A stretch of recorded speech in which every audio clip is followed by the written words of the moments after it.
বিরিয়ানি তো অনেক খেয়েছেন, নিরামিষ আমিষ সব রকম। এইভাবে কম খরচে নিরামিষ বিরিয়ানি বানাতে গেলে ভিডিওটি সম্পূর্ণ ভালোভাবে দেখুন।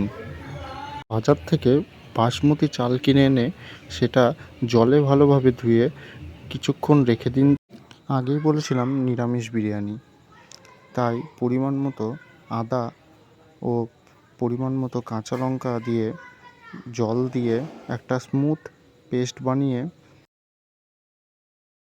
ছাঁকনি বা হাত দিয়ে আদার পেস্টটাকে ছেঁকে রসটাকে আলাদা করে রেখে দিন।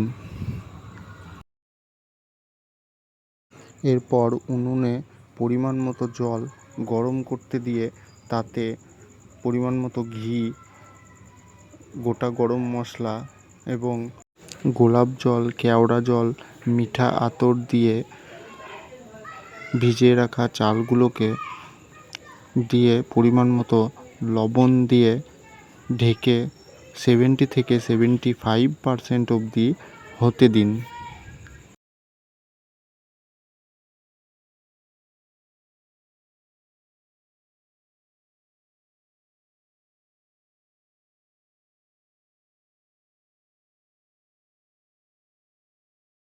অন্যদিকে পরিমাণ মতন দুধ নিয়ে তাতে মিঠা আতর, গোলাপ জল, কেওড়া জল এবং ফুড কালার দিয়ে মিশিয়ে রেখে দিন। হাঁড়িতে পরিমাণ মতন ঘি ঢেলে তাতে গোটা গরম মশলা, তেজপাতা এবং সেই আদার লঙ্কার পেস্টের যে জলটা ছিল সেটা দিয়ে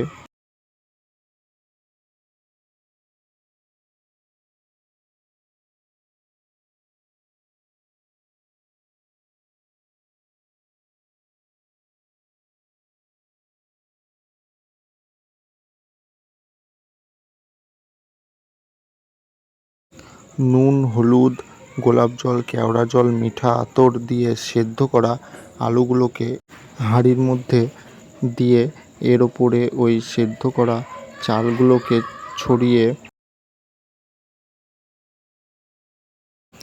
ঘি, সানরাইজের বিরিয়ানি মশলা, ফুড কালার দিয়ে ভিজিয়ে রাখা দুধটা দিয়ে পরপর এরকম 3-4 বার লেয়ার করে ঢাকনা চাপিয়ে 10 মিনিট লো ফ্লেমে রান্না করুন। ব্যাস, এভাবেই ঝটপট তৈরি হয়ে গেল আমাদের নিরামিষ বিরিয়ানি রেসিপি।